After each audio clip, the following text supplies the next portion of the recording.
Are you okay? I'm okay. I come to cry. I can't get out of my head. I know, no, listen, it just doesn't stop. Jazz Jennings was once hailed as a trailblazer, the face of a new era in transgender visibility. From viral interviews to reality TV fame, she symbolized progress, courage, and affirmation. But behind the spotlight, a more painful truth emerged. What happens when a child becomes a movement before they've even had the chance to become a person? This is the story of what we sand, what we missed. America's youngest transition began innocently, like so many childhood stories, with a child expressing a simple truth. Jazz Jennings, born in 2000 in South Florida and assigned male at birth, began verbalizing her gender identity as early as age 2. "I'm not a boy," she would say, "I'm a girl." At first her parents, Greg and Jeanette, believed it might be a phase, but Jazz's certainty only grew stronger. When she cried inconsolably at wearing boys' clothes or being called male pronouns, her parents faced a decision few could imagine: to affirm their child's identity or resist it. By age 5, Jazz had fully socially transitioned, wearing girls' clothes, growing her hair long, and going by the name Jazz. For all intents and purposes, she was living as a girl. But what began as a private journey quickly became a public spectacle. In 2007, Jazz appeared on ABC's 2020s in an interview with Barbara Walters, becoming one of the youngest and most visible transgender individuals in the world. The segment was groundbreaking. America watched, curious and conflicted, as a bubbly 6-year-old explained her identity with remarkable clarity. Walters looked stunned. The public was dividing. Some praised the Jennings family for their compassion, while others accused them of imposing a rigid identity on a child too young to understand it. From that moment, Jazz wasn't just a child. She was a symbol, a cultural icon at the heart of an emerging and polarizing debate on gender, childhood, and medicine. But behind the applause was something more complicated. Jazz's story wasn't just about authenticity. It became a story about control, narrative, and the heavy cost of representation. Jeanette Jennings, her mother, quickly emerged as a powerful force, fiercely protective and deeply involved. She managed Jazz's career and public image, organizing interviews, coordinating media appearances, and eventually overseeing production on I Am Jazz, the TLC reality series that chronicled Jazz's adolescence. But where did support end and orchestration begin? Jazz's life became inseparable from the media machine. The cameras followed her to school, therapy sessions, doctors' visits, even into private, emotional moments. She published a children's book, gave speeches, and became a role model. Yet the emotional toll was mounting. Jazz wasn't just living her truth, she was performing it, on cue, in front of millions. As puberty approached, her family made another bold and controversial decision. At age 11, under medical supervision, Jazz began taking puberty blockers, drugs that pause the body's natural development. Presented as necessary to prevent the trauma of male puberty, the blockers halted the growth of facial hair, voice deepening, and genital development. To many it was an affirming step, but critics questioned whether a child could truly consent to such profound, irreversible choices. Soon after, she began estrogen therapy to feminize her body. By age 14, Jazz's voice remained light, her build slender, her development reflecting that of a cisgender girl. Outwardly, she seemed confident, but privately, doubts crept in.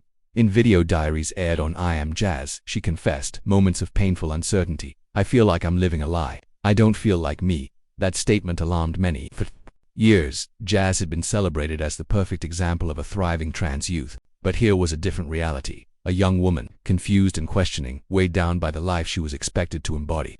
The unease was no longer emotional, it was existential. Psychologists have long debated the mental and emotional consequences of blocking puberty. It's not just a physical process, it's crucial to identity formation, emotional regulation, and cognitive growth.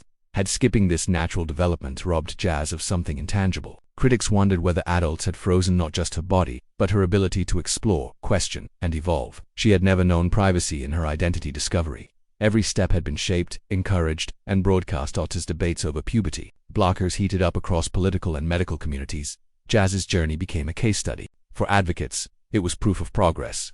For skeptics, a cautionary tale. And for Jazz, the pressure to always be the right kind of trans person, smiling, certain, inspiring, was becoming unbearable. Her video diaries weren't just emotional outlets, they were warning signs. This wasn't freedom. It was a life drifting away from the self.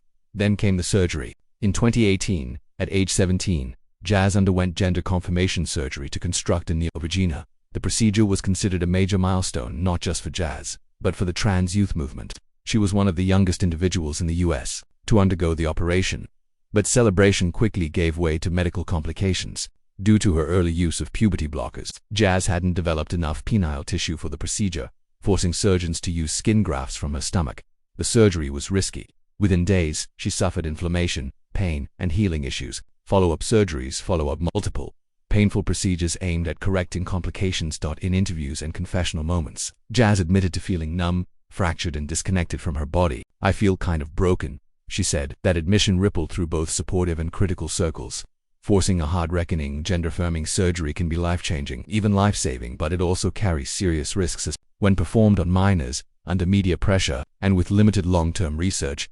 What was meant to be the culmination of Jazz's journey became the start of a darker chapter. Physically scarred, emotionally drained, and caught between medical necessity and public symbolism, Jazz was no longer just a trailblazer. She was a young woman recovering from a body built under pressure after surgery. Jazz began to retreat from the spotlight.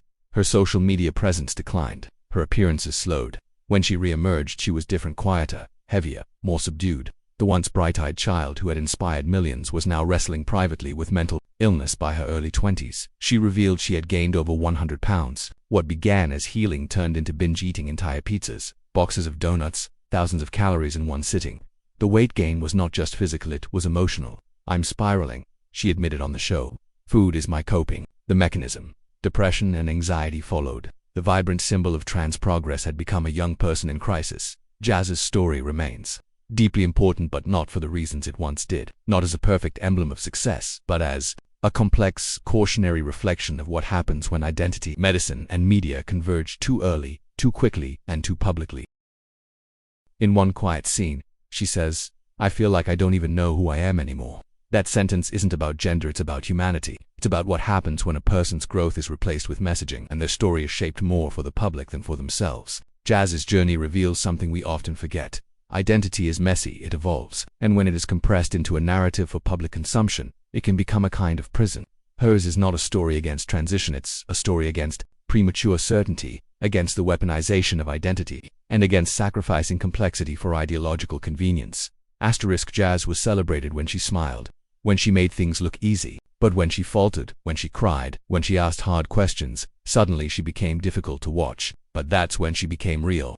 Jazz lives now in that complicated space between clarity and confusion, hope and regret. And in that space, there may be a different kind of hope, not the glossy kind, but the authentic kind, the kind that says, "I don't have all the answers," the kind that admits, "I'm still figuring it out." As of 2024, Jazz Jennings continues to post occasional updates. She speaks about mental health, works on losing weight, and engages with longtime fans. The cameras of most